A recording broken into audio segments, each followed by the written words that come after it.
We had a handyman doing stuff here, preparatory to building or whatever it was. And guess who that was? And he says, I don't know, mate. She said the Boston Strangler. The box of evidence was found in the attic of one of the police officers who worked on the case. She's taken it home and accidentally put it in her attic, and it had the CCTV from the night he disappeared and all that sort of stuff in it. I'm Andrew Rule. This is Life and Crimes. This week we have a guest. Very happy that she's arrived safely from Sydney and other places. Her name is Candice Fox.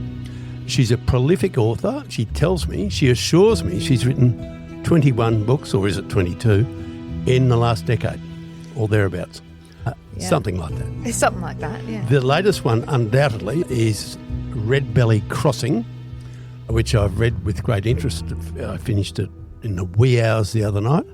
Good. And I note it's got an excellent cover picture of a river, possibly in South America or somewhere, with not a red-belly black snake swimming across it, a very different sort of snake. Yeah. But it's a good image. Thank you. And a good title, very eye-catching, as is your byline, Candice. Mm-hmm. But you're not really here to flog your novel, even though you are. Well, yeah. Our interest in you, Candice, is that this novel was inspired in part by your interest, which could verge on the obsessive, your interest in a real story that has a family connection. Mm-hmm. Is that true or not? It true, is. Yes or no? Yes, it's true. What is that? An unsolved crime, obviously. It is. Yeah.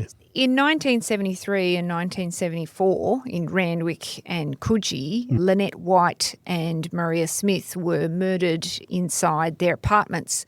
The police at the time believed that it was probably the same perpetrator because there were similarities between the two cases. Yep. These were young women who were home alone. Their husbands had gone off to work, and those two husbands came home and found them both murdered. And in both cases, there was a smashed water glass at Maria's place and a broken cup behind the door at Lynette's place. So they're feeling as though someone has talked his way in to both of those apartments. And there was actually a series of sexual assaults in Coogee and Randwick in and around that time, and someone was talking their way in. So where we get to my connection to that is that even after a decade of trying to get myself into a position where I'm the foremost crime writer in the country, and serial killers and murder being one of the main topics that I ever speak about, my own mother happened to not... She's taken no notice. She's taken no notice. She's not revealed to me at all that she has what she believes is a near miss with the killer himself back in 1974 in her own home. A brush with a serial killer. Yes. Your mum. Yes. Whose name is? Her name is Ocean Mermaid. Your mother's name is Ocean Mermaid. That It is wonderful. It has was a not. great byline. It's nearly as good as yours. And so Ocean Mermaid was home when she was probably called something else.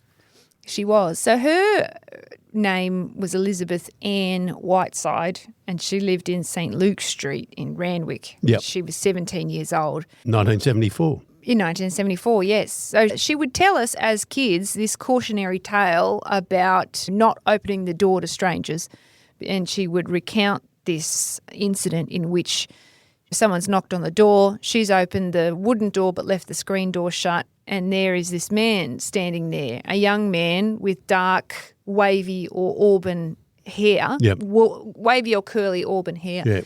He's tried to talk his way in, saying that he was a door-to-door encyclopedia salesman. Did he? Yeah. Thank goodness he said that. I know. It's different. It's interesting. She remembered it. And so he's tried to talk his way in and said, can I come in and talk to you about them?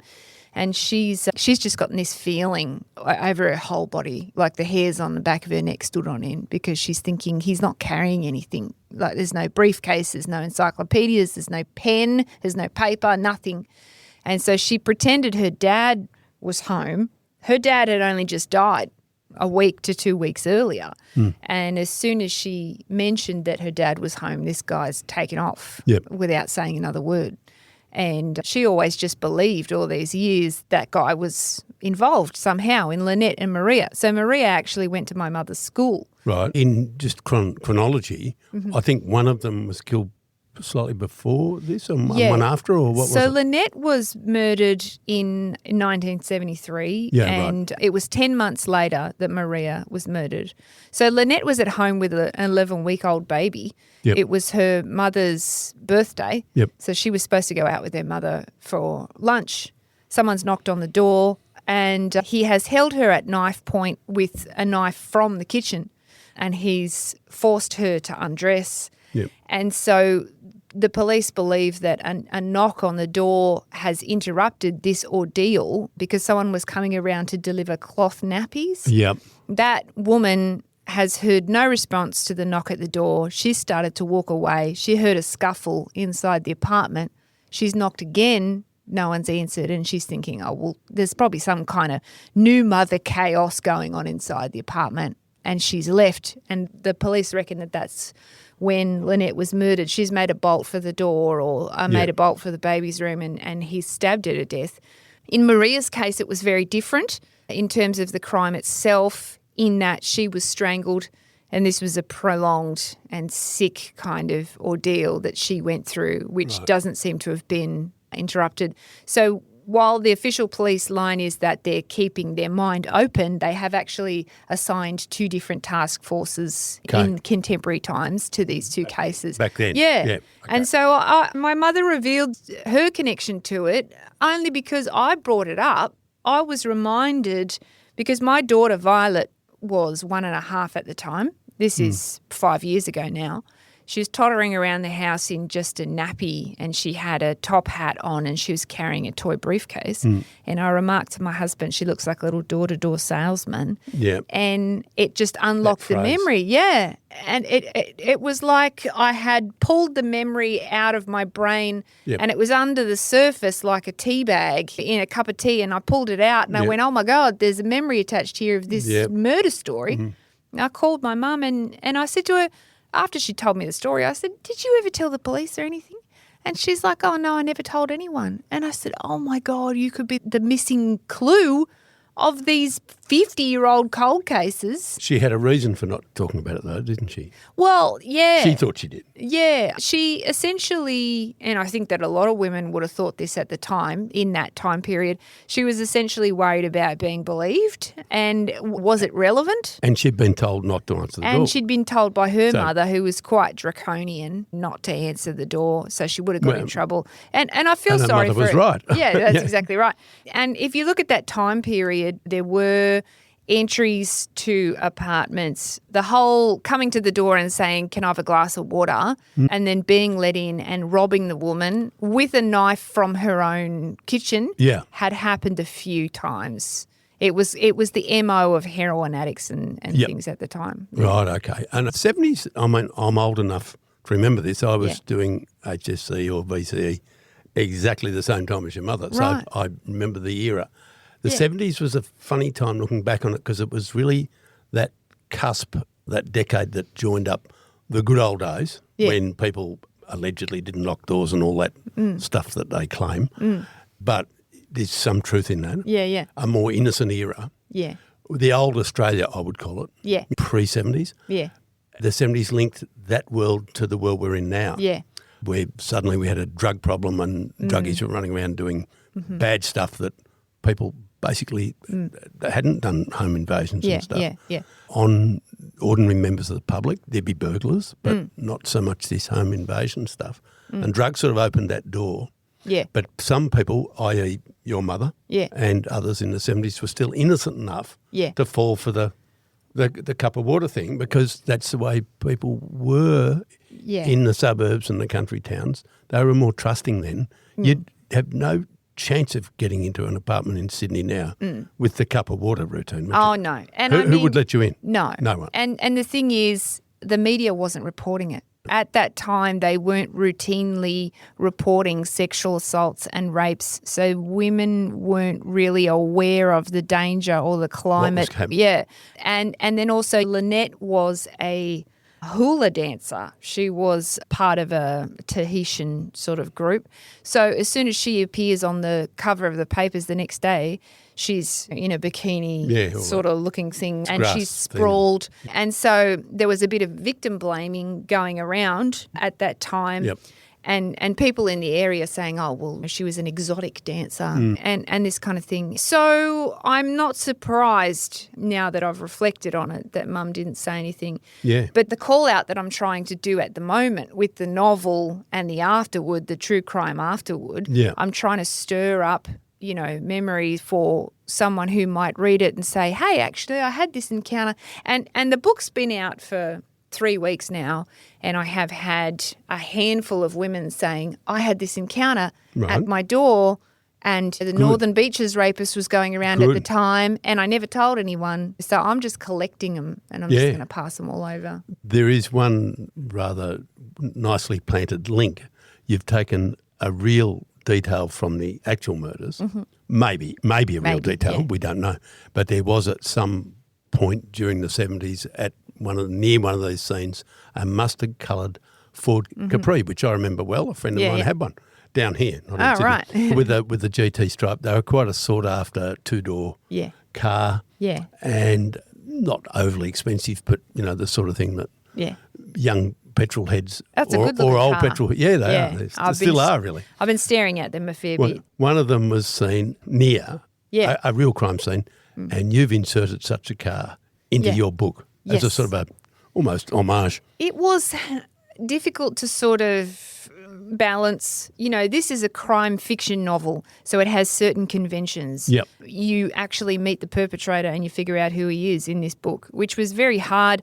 I didn't want to write this book without seeking permission from the family members of Lynette and Maria, because I'm out there talking about it, and I don't want them to suddenly discover one morning that a writer has gone ahead and fictionalised aspects of what happened to them and is sitting there on podcasts just blathering about their crimes without having spoken to them.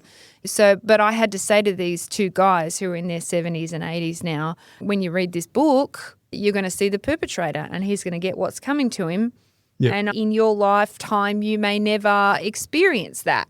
And Paul, actually, who is Lynette's husband, said, I'm actually really looking forward to reading that bit. So it's been a very mixed experience, but taking something real and tangible like that mustard-coloured Ford Capri, which was seen by Stephen, Maria's husband, on the morning of the murder. He walked out and he saw it sitting there.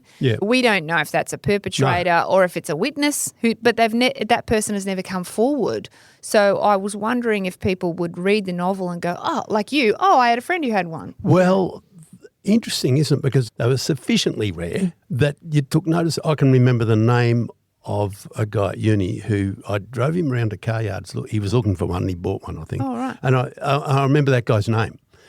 Because it was a bit different. They were probably more rare. They weren't as good as a Holden Monero, but they were more rare, I think. You didn't see that many of them. Well, Stephen would have noticed it because he's a rev head. He was a long-haired, rev-haired dude, and Maria's parents actually did not fully endorse this marriage happening because he was a bit out there, Stephen, and they had a nice straight up and down doctor picked out for her. Oh, dear. Yeah. And I've learned a lot about Lynette and Maria as people, and I wanted to do that because part of the book was writing about that pain that I have not experienced at all, missing someone and loving someone and being outraged by their horrific loss for half a century. And I also, there's a lot of true crime coverage of women in particular, which really drills down on two ideas about them. First, that they were beautiful, and second, that they were nice. And that's all you ever hear. And I had to say to Paul and Stephen, I know they were beautiful and I know they were nice, but what were they really like? And I learned such funny things, like that Maria taught Stephen how to ski because she was a very talented skier. And she did that by taking him right up to the top of a tall mountain and leaving him there. And Oh, she good. said, yeah, and he yelled after her, "How do I stop?" And she said, She said, if you were a doctor, you'd know. yeah, that's right. She said, "Just fall over, you'll be fine." And Paul was telling me about how he saw Lynette for the first time across the sales floor at Grace Brothers. He was in Grace Brothers and he saw her and he went, "Oh my God, that's the woman I'm going to marry." Oh, that's that old one. Yeah, that one, yeah. How did that go? Well, it worked. And he said that their first date was a blind date because she was with a colleague of his and he rushed up to the colleague the next day and said, "Who was that woman? Would she go on a date with me?" And he said, "I took her to a nightclub." And I said to him, "Hang on, what are you calling a nightclub?" Because he'd been saying, "Oh, we had this lovely conversation at the nightclub." And I'm like, he said, what are you calling a nightclub? And I said, "Basement. It's dark, strobe lights, lots of drugs, lasers, a DJ." He's like, "No, that's not a nightclub. In the 70s, it was like a stage, a jazz singer, nice tables, tablecloths, waiters." And so I got this full picture of their first date. And neither of them have ever stopped wanting to know what happened, and they're in my email and my messages every day, and I'm in their messages every day going, "This is what I found out, this is what I heard, this is what people are saying." And I'm just trying to I just feel like when I had this memory. So when was the teabag moment? Oh, as you said, when you 5 years ago, no, 3.5 years ago, daughter's walking around? 6.5 now, yeah, so 5 years ago. 5 years ago. Yeah. And you thought, Yeah. And, of course, you're ever alert to an idea, and you got one. Our listeners should know this. The novel is not a version of those murders at all. It's a totally different story. Yeah. It's just that one inspired the other. Yeah. The thing is, I tried to do all of the true crime stuff. I tried to get a podcast up and I tried to get my true crime writing friends invested in writing a book about it. Yep. But that's not where my bread and butter is. And so for a few years, I was just frustratedly thinking, what can I do? What can I do? And then I had this idea of fictionalising it. And a certain colleague of mine who's invested in my career said, "Don't do it, because you're going to go to these guys, these old guys, and say, 'Hey, guess what, fellas? I want to write some Dexter-style serial killer blockbuster adventure thing about this horrific thing that's happened to you. Yeah. And I want to go around and talk, about your pain and your suffering on podcasts and bank buck out of that.'" And I said to her, "Well, it's not that though. I'm trying to help." And she said, "Take some long, deep contemplation and really think about, what you're doing here." And so I just said, stuff it. So the very next morning, I wrote to Paul and I said, "I just want to talk to you. I want to tell you my idea." And I was fully prepared for him to just yell at me and say, How dare you think that you can turn this into art? But both him and Stephen were fully on board from the first moment. They've both loved the book, and they've both got multiple copies that they've got from me, and they're handed around everywhere. Yeah, and there is still room for you or someone to do the true crime story, though, as a serious piece of proper journalism. Yeah, and I think it would be so rich and deep because it was such a heady cultural moment. I was speaking to a cop who was involved at the time, and Lynette was receiving all of these horrific phone calls from someone calling up, and he was saying that was so common. Women were receiving calls from creepy guys in and around the eastern beaches saying disgusting things. And so I've learned about this time where these women were dealing with this male behaviour, and it just wasn't being reported. And there are so many suspects because Lynette was everywhere. She was very invested in their local surf club. She sold a product called Swipe as a sort of a Tupperware party Avon thing. She sold that. She was a hula dancer. She was a mother. So there's all these mothering people in around there. She had a brand new baby who was there in the apartment when she was murdered. This is one of the problems. I've seen it over and over with old cases and old-time coppers, to be fair, who their problem often was not that they had no clues, that they had far too many and they couldn't cope. Yeah. It's much like letting me loose in the supermarket asking me to find something. There's too many aisles and I can't work out where to go. Those old-time coppers were a bit like that. Yeah. And they said it could be a guy that's been to a hula dancer thing, or it could be from the surf club, or it could be a random. And in the end, they don't actually nail down any particular angle because there's too many angles. And it was 10 years before DNA really became a thing. Totally. So preserving that scene Didn't mean that. and even the evidence itself, all of the evidence is gone in both of these cases. They've lost everything. Another lamentable fact about old-time coppers, they stole or lost or got rid of so much stuff. So, they wouldn't have known. And you've got all these detectives on it as well. There's 20 bloody detectives on each one, and they're trying to transport this evidence from here to there and a coroner's court and all that kind of stuff, and it slipped through the cracks. So in Lynette's case, a contemporary detective, a very clever contemporary detective, went back and pulled back the carpet and managed to get DNA from where she bled through the carpet. So this would be like in the 80s sometime? This was... now you mean... Recently. Yeah, this was 2017. Oh, okay. Yeah. This is interesting because this brings us, without saying too much here for legal reasons, but 2017 is pretty well roughly, when contemporary detectives here in Victoria did something similar. They said, we're going to have a good look at the old Easy Street double murder in Easy Street, which is a massive story. I read about that, And it had never been solved. Again, too many possible candidates. And the coppers were pretty sure, in their own ignorance, that it was this guy and this guy, or one or the other or both. And they were wrong, as DNA showed.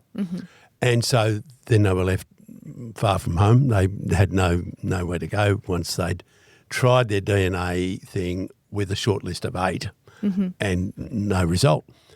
It's only in about 2016 or 17 that somebody said, we've got a quiet week, Charlie or George or somebody. Can you go out and speak to every male person that's ever been associated with that file, the Easy Street file? The postman, the bread deliverer, everybody that was ever spoken of.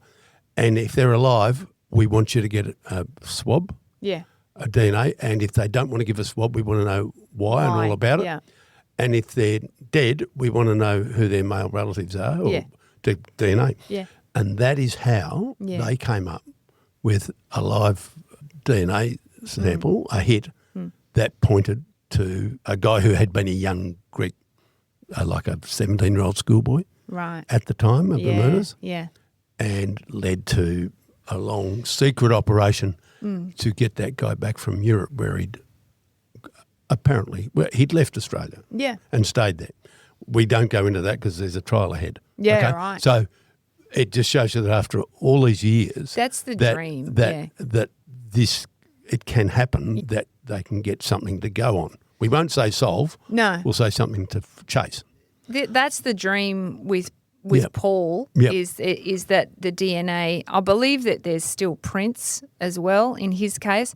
On the other side, on Stephen's side, there's nothing. But the dream is that that box of evidence will resurface somewhere. I mean, it does happen. I read about a case, the Leveson case, which is a modern case, and you think it doesn't happen anymore. Evidence doesn't go missing anymore. But the Matthew Leveson case, a box of evidence was found in the attic of one of the police officers who worked on the case. She's taken it home and accidentally put it in her attic, and it had the CCTV from the night he disappeared and all that sort of stuff in it. I mean, can you imagine how your stomach would drop if you go up to the attic to get your kid's tennis racket or something and you go, oh, my God. Yeah.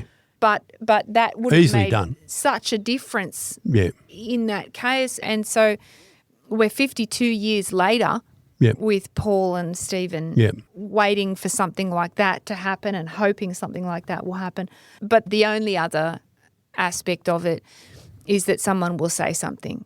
You know, someone maybe will read Redbelly Crossing. And just spurs them on. And just say, something happened to me. I imagine that it could be a woman who something happened to her. She was a teenager. She never told anyone, but she knows the guy's name or the vehicle or something, or she can have some clue that unlocks this, and she just hasn't been ready to talk about it until now. Time can unlock tongues. Yeah. Because it could easily be my name's Molly and I'm now 69. But when I was 15, my cousin, who was very creepy, did X, Y, Z. Yeah. And I've never spoken about it Or because somebody... I loved his parents or whatever. Yeah. And now I will. Or a relative there's been a breakup, a marriage breakup. Exactly. After all these years. Alibis go missing. Yeah, exactly. Yes. Yeah, the hope is there. Can I suggest, and you may well know this, but anyway, give me my 1 minute of glory.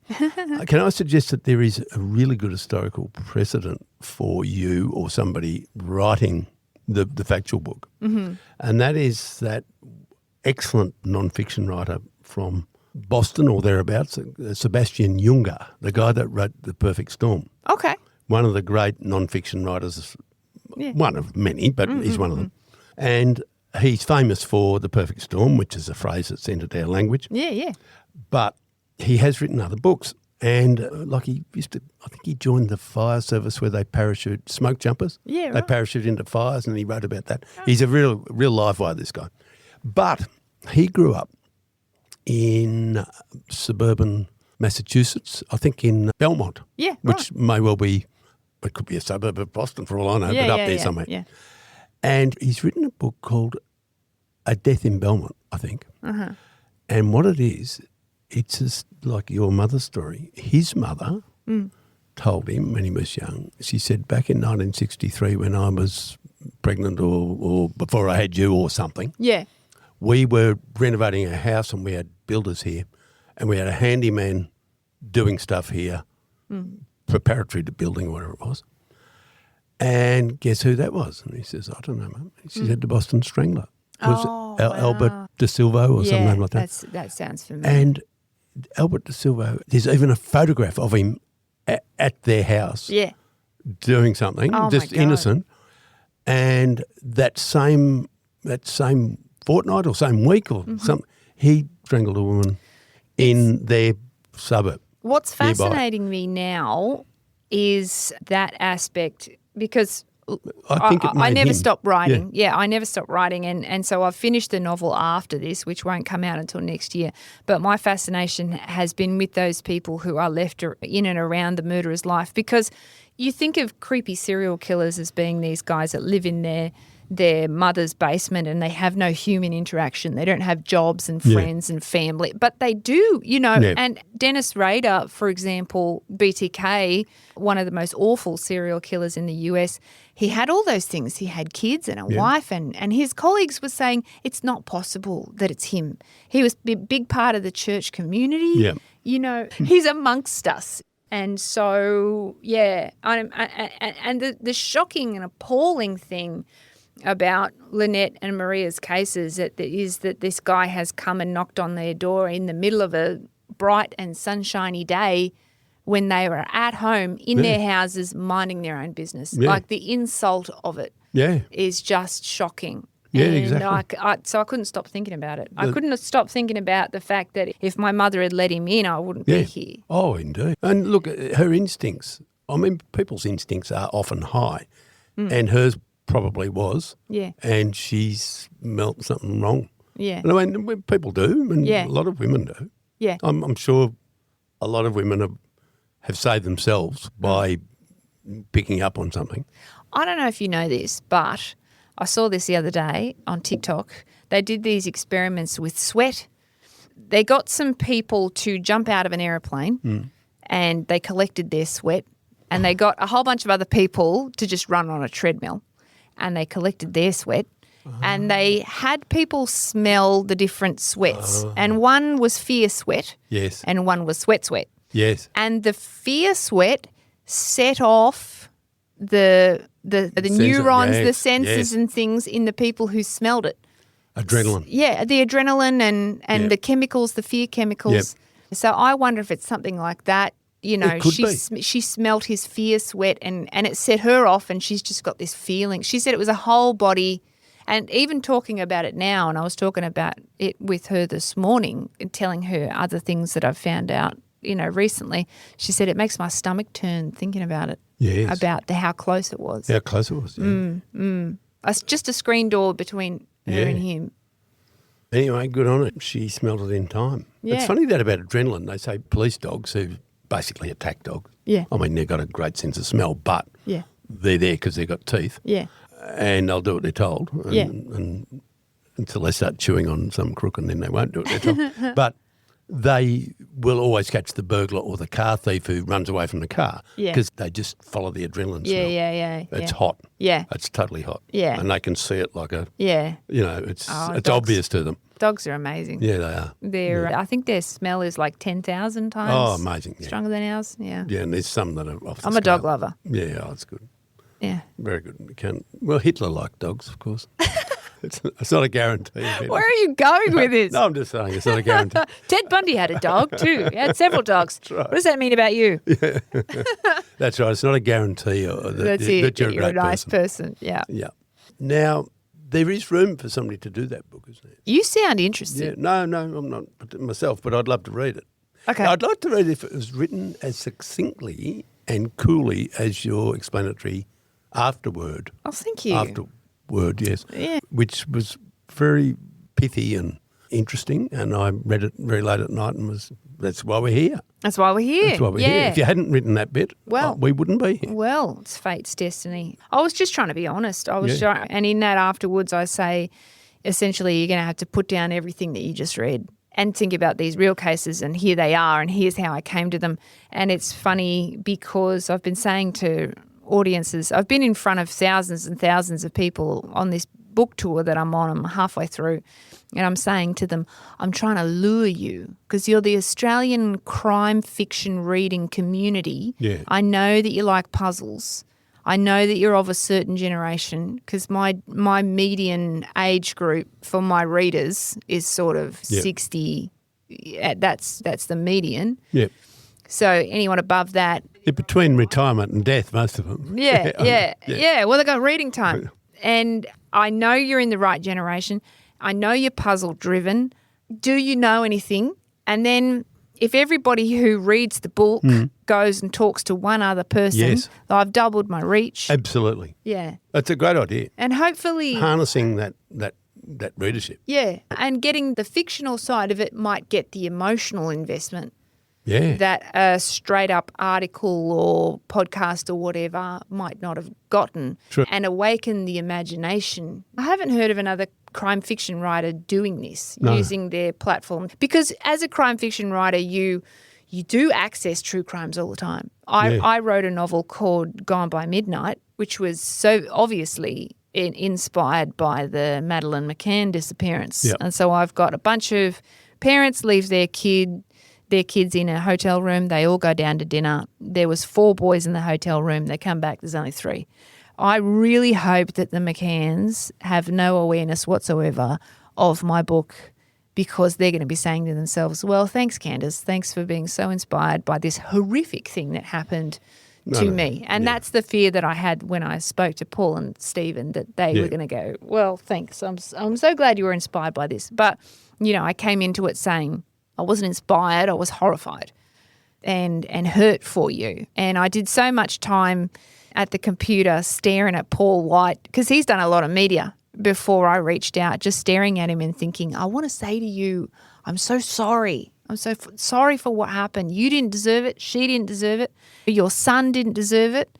And at that time, I was taking Violet to school for her first day of school ever, and we're gearing up for that first day and preparing for it and taking her up to school and trying to handle her nerves, and she's crying on her first day. And I thought Lynette should have been there on her son's first day of school. Yeah. And at his wedding and at his graduation, and all this other stuff. And whoever did this stole her out of her life, but also out of the lives of all the people that she should have been there for. Totally. It was so relentlessly selfish what this person did. Appalled. And if that guy is still alive, I'd like to punch him right in the teeth. Well, with any luck, you will figuratively. Maybe. Yeah, maybe. He could easily still be out there. Yeah. He was only, we're thinking, a young man in 1974. Well, Mum said the guy she saw, she would say 19, 20 years old. And it was the guy that was... Could easily be there. Sexually assaulting different women in the area was described as young. So, could be. Yeah. Now, we've just been through the events that inspired your 21st novel. Mm-hmm. Tell us about your first one, how you got into this. Oh, well, We're now looking at, it was published in 2013. yeah. So that wasn't my first novel that I had ever written. I had been taking the whole authoring thing pretty seriously since I was a teenager. And I was saying to Mum, I want to leave school and become a famous author. And she was saying it doesn't really work like that. Saying, my name might be Ocean, whatever, Yeah. but you're fantasising. Yeah, you're fantasizing. She said if you want to work with words, you can be a journalist or a high school teacher or something. Yeah. And so I was just writing a novel. I was submitting them from about age 18. Yeah. And I just started getting those automated rejections. Yeah. Originally it was letters, Yep. but they were all automated. Yeah. And then the automated emails rejecting. And so I would just write one novel per year, send it through, all the rejections come back, write another one. Send it through, all the rejections come back. And it wasn't until I was 25 and I was pretty down and out in my life at that time. My first marriage had just collapsed spectacularly. And so I was living with Ocean Mermaid. There's a book right there. So I was living with Mum and I was dating everything in Sydney that moved to try and get over the breakup. The breakup. And I just had all the different rejections for my latest novel that I'm sending around. And I just tried this one agent that someone recommended. And she said it'd have to be pretty good because there really isn't a crime fiction scene here in Australia. And there really wasn't. There was Michael Robotham, Peter Temple, Peter Corris, Gary Disher, and that's pretty much it in crime fiction. It's a bit of a scene. I know. Well, a little one, a dinner table full. A couple of handy writers. That's right, yeah. So I'm trying to wheedle my way in. And she said, it's going to have to knock my socks off. And then 3 days later, she didn't say it's knocked my socks off, but she said, let's have coffee. And then Which agent was that? Gabby Nayer is her name. Yeah. And she's the best agent in Australia, if you ask me. And we went to coffee together. And, she made the mistake of asking me how my week had been. And you told her? And I told her, because when I'm nervous, I get super honest. So I started in with my mum fostered 155 kids, and then I went to, my dad was a prison officer, and then I'm living with my mum at the moment with all of her stuff that she's rescued from the cleanup over the years, and she's going through a metamorphosis into her true authentic self, which is a mermaid.